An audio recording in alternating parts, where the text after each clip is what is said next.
Amém. Glória a Deus. Paz do Senhor para você, de volta para a nossa segunda aula de epístolas gerais. Nós vamos agora começar a tratar um pouquinho, ainda no capítulo 2, sobre Judas. Judas, o meio-irmão de Jesus.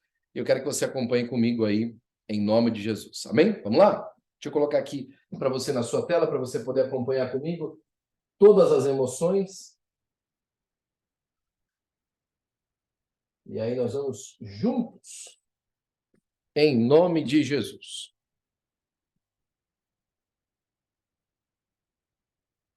Tá aí para você acompanhar comigo. Nós vamos tratar um pouquinho agora, falar um pouquinho sobre Judas, né? O meu irmão de Jesus provavelmente não fazia parte do grupo dos apóstolos, pois João 7,5 diz que os irmãos de Jesus, Cristo não criam nele. Isso é interessante, irmãos, na leitura dos evangelhos, ok? Jesus, por muito tempo, não foi aceito pelos seus irmãos.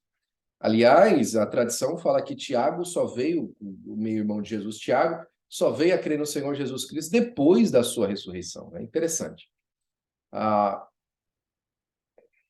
Posteriormente, entretanto, creram que Jesus era o Filho de Deus e estavam presentes no cenáculo, pois a ressurreição no grupo que diz irmãos perseveravam unimemente em oração ao lado dos apóstolos, algumas das mulheres que estiveram com Cristo. A Epístola de Judas, ele intitula Irmão de Tiago, e é muito provável que o autor da Epístola, na verdade, fosse Judas, irmão de Jesus. Geralmente é sempre que mencionado em Judas 1, era o irmão de Tiago, meio irmão de Jesus.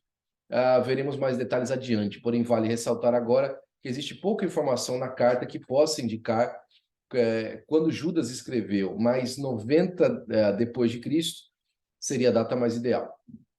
Nessa carta, o autor encoraja seus destinatários ao enfatizar a graça de Deus e a sua fidelidade em guardar os seus filhos da queda, né? Mas também desafia os cristãos a batalhar pela fé. Ele demonstrou, por meio da Escritura, que o problema e as maldades que os cristãos enfrentavam na sociedade não eram novos. No passado, Deus julgou sistematicamente os que ensinaram mal, e faria isso de novo. O grande consolo para todos os cristãos a enfrentar as heresias é que o Senhor cuida dos seus com certeza, e com certeza os guardará. Depois a gente tem Pedro aí também, como autores das epístolas gerais. Antecederam ele originalmente chamado Simão, os antecedentes dele originalmente chamado Simão, que era filho de João, e irmão de André. Pedro era casado e sua esposa o acompanhou em suas viagens. Antes de ser chamado por Jesus, trabalhava com seu pai como pescador. Pedro não foi educado religiosamente e possuía forte sotaque da região da Galileia. Era, portanto, considerado um ignorante em seus estudos pelos líderes judaicos de Jerusalém. É interessante isso, né? Essas ponderações que o nosso comentarista faz, e elas ficam mais interessantes ainda quando a gente compara com a leitura dos textos, porque os textos com certeza vão dar a entender que essa percepção do nosso autor, ela é corroborada pelo texto bíblico. Mas, ao mesmo tempo, deixa também os nossos personagens e a característica deles ainda mais humana, né? Ainda mais perceptível de pessoas relativamente, né? Não relativamente, mas absolutamente normais, pessoas comuns do povo. Isso é importante, irmãos, principalmente na leitura desse tipo de material, porque a gente tem a tendência, às vezes, e foi o grande problema da Igreja Católica, de idealizar essas pessoas como pessoas absolutamente fora do espectro normal da vida humana. E eles não eram pessoas absolutamente comuns. A vocação de Pedro, Pedro sempre encabeça a lista dos discípulos de Jesus, não poderia ter sido o primeiro a ser chamado, mas com as discussões nas sessões seguintes indicarão, devido ao fato de ser lido entre os discípulos. Em Mateus 10:2, o primeiro Simão, chamado Pedro, né? Fazia parte do círculo mais íntimo dos discípulos de Jesus, no qual encontravam-se também Tiago e João. Aqui, Tiago e João, os irmãos, como a gente já viu no capítulo 1, não irmãos de Jesus, os irmãos, um com o outro. Os filhos do trovão, né?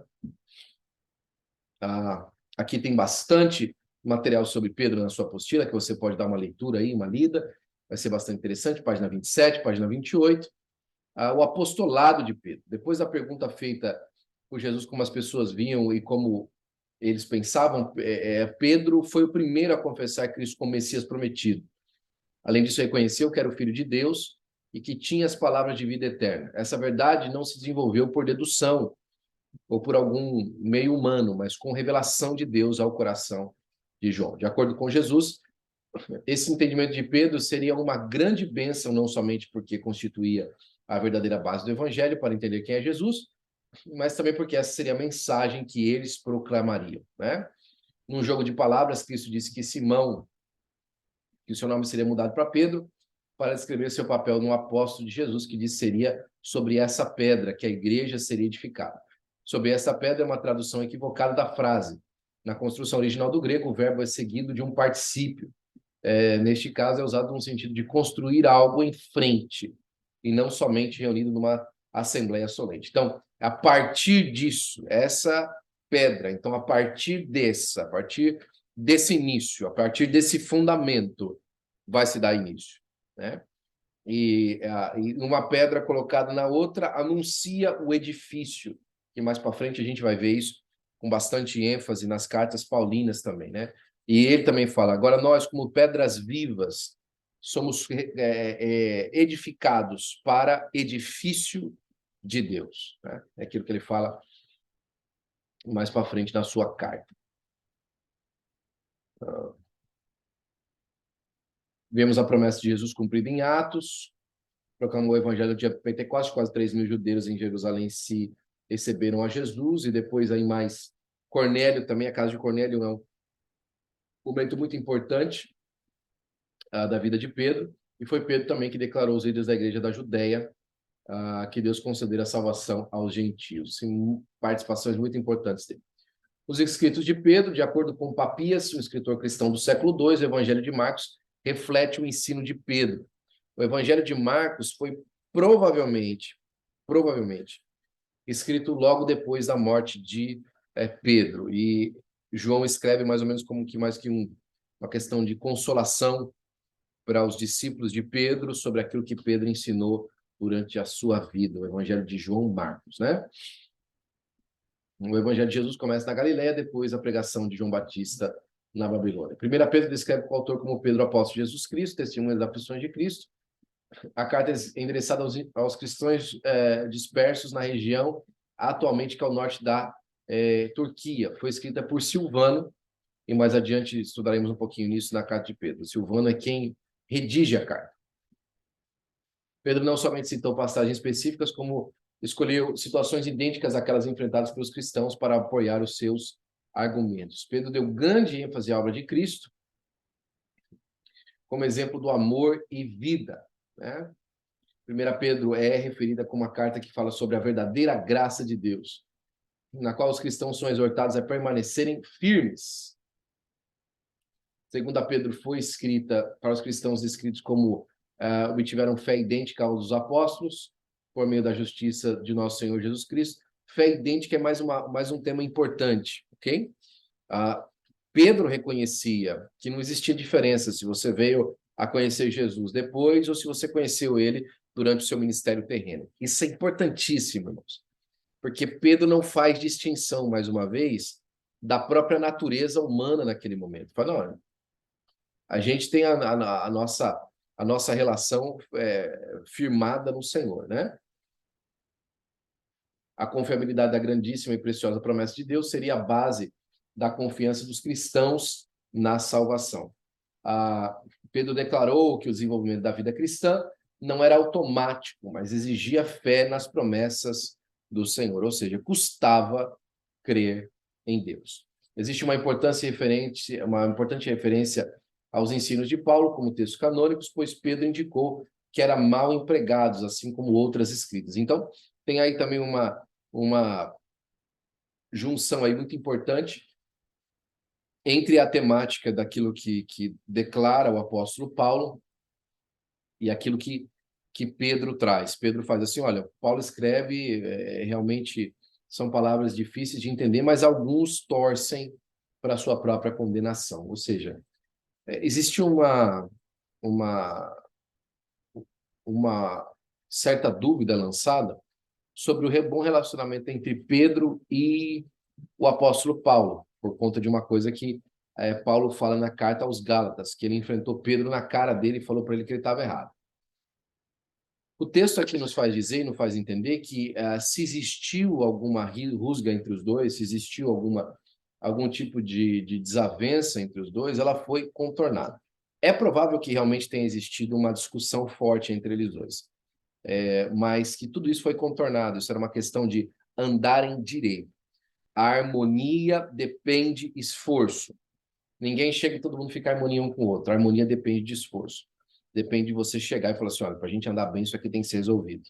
Né? E aqui a gente vê esse tema bastante claramente aí a observar. Pedro foi indicado por Jesus como principal apóstolo entre os judeus, papel que desempenhou a estabelecer a Igreja de Cristo por meio da pregação do Evangelho e apacentar fielmente o rebanho de Deus até o final da sua vida. Tiago, irmão de Jesus, a gente ainda vai mais um pouquinho. Tiago, irmão de Jesus, tornou-se o mais proeminente líder da igreja em Jerusalém, na época do Concílio de Jerusalém. Também é o autor da tradicional Epístola de Tiago, no Novo Testamento. Seu nome aparece em Mateus, Marcos, Atos, 1 Coríntios, Gálatas, Tiago e Judas. A primeira menção do seu nome está em Mateus 13:55, e segue-se então o nome dos 3 outros filhos de Maria e José, os quais provavelmente já estavam mortos, além do próprio Jesus, junto uma vaga referência a irmãs, só no versículo 56. Desde que o nome Tiago é o primeiro entre os irmãos, é muito provável que fosse o mais velho depois de Jesus. Como, porém, o irmão mencionado chamava-se José, era comum que o filho mais velho recebesse o nome do pai. É possível que o nome de Tiago tenha sido colocado primeiro devido à proeminência que tinha na época em que o evangelho foi escrito. Jesus, filho adotivo de José, marido de Maria, recebeu esse nome por ordem prévia de Deus. Uma passagem anterior a essa, quase com certeza, também refere-se a Tiago, em Mateus 12:46, a mãe e os irmãos de Jesus esperavam para falar com ele. Quando ouviu o pedido dele, o Salvador redefiniu a sua família como todo aquele que fizer a vontade do meu Pai que está nos céus. Embora fosse muito provável que não entendesse a realidade espiritual da afirmação de Jesus naquele momento, uma semente foi plantada na mente de Tiago, o qual contribuía para que ele entendesse a natureza da igreja e o seu ministério como líder. Devido à aparente falta de entendimento sobre o papel de Jesus na parte de Tiago, os outros irmãos, de acordo com os evangelhos, é quase certo que a conversão dele ao cristianismo só ocorreu depois da ressurreição do Senhor Jesus Cristo. Maria e os demais irmãos de Jesus agora também foram convertidos lá em Atos, capítulo 1 e versículo 14. Né? Embora José e Maria, sem dúvida, tivessem dito a Tiago e aos outros que Jesus tinha um papel muito especial nos planos de Deus, ainda é difícil para eles entender que ele abandonara os negócios da família aos 30 anos. Se José já tivesse morrido nessa época, como parece certo que a ausência de seu nome nas passagens dos evangelhos, onde Maria é mencionada, Jesus, como filho primogênito, automaticamente seria a cabeça da casa. Desde que era um filho de carpinteiro, que tinha trabalho e se tornado o próprio carpinteiro, seria natural supor que teria continuado na mesma profissão. Talvez o desapontamento de Tiago e dos outros irmãos seja por grande parte da razão pela qual Jesus não tinha honra na sua terra e na sua casa durante o seu ministério público. Jesus sofreu muito com a questão da família. É bem claro nos evangelhos que Jesus não era respeitado em casa, a não ser pela mãe. E a mãe, mesmo assim, tinha os outros filhos que ficavam na cabeça dela. A gente vê isso claramente nos evangelhos aparecendo. E é duro, né? Saber que Jesus teve que enfrentar também a perseguição dos próprios irmãos. Né? Alguém diz também, de uma maneira, também levando em consideração a tradição bíblica, que Judas Iscariotes provavelmente era primo do Senhor Jesus Cristo. Não há nenhum outro registro sobre a resposta de Tiago a Jesus no seu ministério, até depois da ressurreição. No que parece ter sido a sua penúltima aparição, antes da ascensão do céu do Salvador, manifestou-se ao meio-irmão. É bem provável que a conversão dele seja resultado desse encontro, como aconteceu com Paulo mais para frente. O nosso comentarista é bastante canônico nos seus comentários, ele não faz referência extra-canônica de maneira nenhuma, mas alguns escritos da patrística, principalmente levando em consideração Orígenes e também o próprio Eusébio de Cesareia, eles fazem um comentário claro de que existiu um encontro entre, acho que fazendo, inclusive, corroborando com 1 Coríntios capítulo 15, versículo 7, esse encontro de Jesus com Tiago foi porque Tiago, depois da morte do Senhor Jesus Cristo, fez um voto de fome, uma greve de fome, e que não ia comer pão até se não visse o Senhor Jesus Cristo ressurreto. Então o Senhor Jesus Cristo aparece ressurreto a Tiago, seu irmão, e fala assim para o seu irmão: meu irmão, come pão, porque eis que o Filho do Homem já ressuscitou dentre os mortos. E aí ele pega um pão e parte e come junto com Tiago. É interessante pensar nisso. O texto de 1 Coríntios capítulo 15, versículo 7 corrobora com esse entendimento, mas os evangelhos não dizem nada a respeito disso. Desde que nenhum dos outros filhos de Maria e José creu em Jesus durante seu ministério antes da crucificação, é bem plausível que Tiago tenha levado alguns dos seus irmãos, ou todos, à fé em Cristo. Isso era comum também. Se o mais velho cresce, ou se o pai cresce, toda a família tinha que crer. É por isso que aquela palavra de Paulo para aquele carcereiro é muito importante.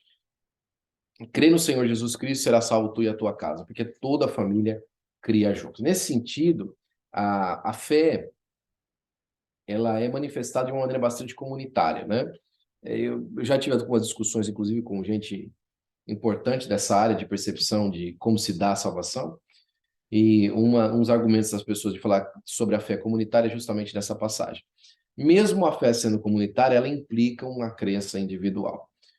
O que a gente percebe aqui é que o convencimento do mais velho, o conhecimento do pai ou do irmão mais velho, era suficiente para que a família passasse a crer também. Não era que eles não criam, né? Que o conhecimento ou a crença do mais velho era suficiente para eles, né? Fazia parte da cultura. A próxima menção de Tiago encontra-se em Atos 12, 17, depois que Pedro foi miraculosamente solto da prisão por um anjo, o apóstolo pediu para que estavam reunidos avisassem Tiago e os irmãos. Sobre o ocorrido, irmãos, quase certeza refere-se à igreja em toda Jerusalém, de maneira que a menção do nome de Tiago provavelmente se reflete reconhecimento do papel de líder da comunidade cristã. A última referência de Tiago no Novo Testamento está no primeiro versículo da curta epístola de Judas. Como Tiago, Judas refere-se a si mesmo como servo de Jesus Cristo, mas segue adiante para estruturar a sua autoridade como escritor das Escrituras para a descrição adicional. Irmão de Tiago. Naquele momento da era apostólica, o único Tiago que seria mencionado, sem explicações adicionais, era o meio-irmão mais jovem de Jesus. A tradição diz que Tiago foi morto por causa da sua fé no ciclo dos anos 60, e pelos judeus, conforme a tradição, ele foi atirado do pináculo do templo em Jerusalém. Embora esta não seja uma informação segura, a igreja que se desenvolvia perdeu grande líder e um exemplo de piedade sobre a morte dele. Outras coisas interessantes sobre Tiago, irmãos, a gente vai entrar agora na unidade 2 aqui, mas eu quero deixar essa unidade 2 para a nossa terceira aula, porque tratar de Hebreus e Tiago, só nesse tempo que nos resta, vai ser contraproducente. Mas fica interessante a gente analisar e pensar um pouquinho também sobre toda a questão do que Tiago trata, principalmente para o início da fé cristã. Tiago era uma pessoa muito fiel à estrutura judaica. Talvez pela própria criação da sua família, José parece alguém que respeitava bastante as festas judaicas e sempre levava a sua família para a adoração em Jerusalém, como o próprio texto vai dizer sobre os aparecimentos de Jesus aos 12 anos de idade. Então, provavelmente Tiago tinha um grande conhecimento, uma grande proximidade à cultura judaica e tudo aquilo que dizia respeito a isso. Agora, é interessante a gente pensar que mesmo toda essa cultura que ele tinha, isso pode ter atrapalhado um pouquinho o Tiago em compreender o papel gentílico na igreja. E a gente percebe de uma maneira bem assim, não de maneira central, mas de maneira adjacente, né? Como se fosse assim uma subliminar, subentendido, que Tiago tinha uma certa tendência a não querer a gentilização ou a helenização, ou seja, que a igreja se tornasse gentílica. A gente percebe isso na discussão que Paulo teve com ele, aqueles que eram da circuncisão, como Paulo descreve sobre Tiago, e até mesmo o concílio de Jerusalém, quando foi tratado, parece que Tiago já não está mais presente ali, se eu não me engano. Já tinha sido martirizado, né? E toda essa transição da igreja, na verdade que Tiago ainda está presente ali, toda essa transição da igreja é feita de maneira muito difícil por conta dessa pressão que Tiago dava para guardar a igreja do fermento gentílico, né? E na verdade não é uma questão de fermento, uma questão de salvação do povo gentil. Abre sua Bíblia aí comigo em Atos, capítulo de número 15. A gente vai tirar essa dúvida agora, meu senhor, se Tiago estava lá ou não.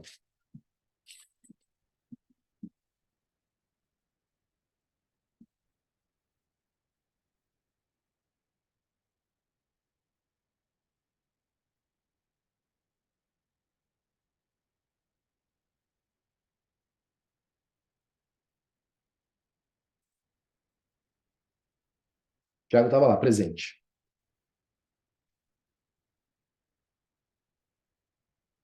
E havendo-se calado, versículo 13, e havendo-se calado, tomou Tiago a palavra, dizendo, varões e irmãos, ouvi-me. Simão relatou, primeiramente Deus visitou os gentios para tomar deles um povo ao seu nome. E isto concordam as palavras dos profetas, como está escrito. Depois disso voltarei e reedificarei o tabernáculo de Davi, que está caído, e levantar-lo-ei das suas ruínas e tornarei a edificá-lo, para que o resto dos homens busque ao Senhor, e também todos os gentios do qual o nome é invocado, diz o Senhor que faz todas as coisas, que são conhecidas desde a eternidade. Pelo que julgo que não se deve perturbar aqueles dentre os gentios que se convertem a Deus. Olha como Tiago ele faz uma argumentação forte sobre a profecia entregue aos hebreus, aos judeus, aos israelitas, para assumir a abertura para que se receba os gentios, né? Ele não vai direto na questão das palavras do Senhor Jesus e Cristo, mas ele faz uma forte argumentação. Tanto porque alguns versículos anteriores também, os fariseus estão no meio disso aqui. Só que essa conversa aqui, isso aqui que agora aconteceu, foi difícil de levar a cabo. Eles tiveram dificuldade. E Tiago, no meio do caminho, acaba até morrendo. Porque Moisés, desde os tempos antigos, tem quem em cidade que empregue cada dia, cada sábado ali nas sinagogas. Então pareceu bem os apóstolos e os anciãos, com toda a igreja, eleger varões dentre eles e enviá-los com Paulo e Barnabé a Antioquia, a saber Judas, chamado Barsabás, e Silas, varões distintos entre os de irmãos. E por médio deles escreveram o seguinte: os apóstolos e os anciãos da igreja aos irmãos declaram para vocês saúde, né?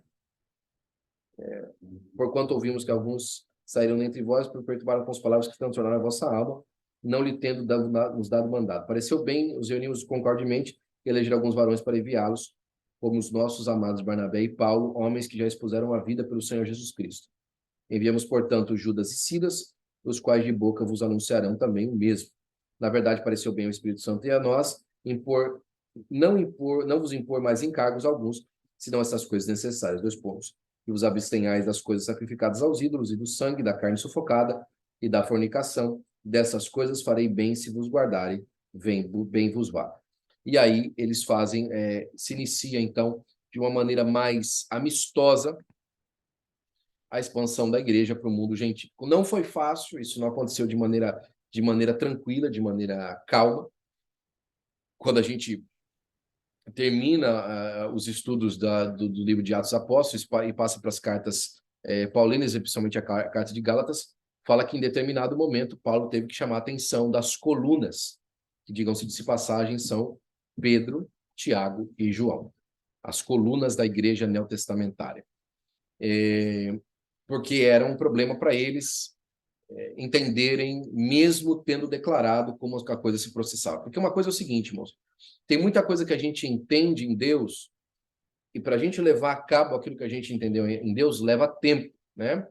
Tiago foi uma dessas barreiras, mas conforme o tempo foi passando, ele foi entendendo melhor. Aqui é um excelente exemplo de que ele estava aberto para aquilo que Deus queria fazer, mas Deus o levou mais cedo, dando proeminência a outros homens de Deus, e Deus sabe o que faz. Foi um grande marco da igreja primitiva, foi o início da perseguição da igreja em Jerusalém. A morte de Tiago foi o estopim para o início dessa rebelião. Alguns já tinham morrido, mas o que mais deu ênfase foi esse estopim. E a partir de então, a igreja começa a se espalhar pelo mundo. Talvez o pensamento de Tiago, nessa maneira bastante judaizante dele, fosse criar em Jerusalém uma espécie de Meca cristã, né? E tudo tinha que acontecer em Jerusalém. E Deus, na verdade, queria espalhar o evangelho. É importante que a gente, na nossa caminhada de fé, compreenda que os lugares eles são importantes para testemunhar, não para serem testemunhos. Os lugares são importantes para nós testemunharem e não para sermos testemunhos. As epístolas gerais, como a gente está estudando, e esse é o último comentário que eu quero fazer antes da gente terminar esse segundo período, as epístolas gerais que nós estamos comentando, justamente elas também não estão dirigidas a lugares específicos, o que denota, mais uma vez, a amplitude e a universalidade da Igreja do Senhor Jesus Cristo. Em uma das cartas, por exemplo, Pedro fala assim, olha, o que vocês estão passando aí, toda a igreja no mundo está passando. Vocês não são os únicos, não, né?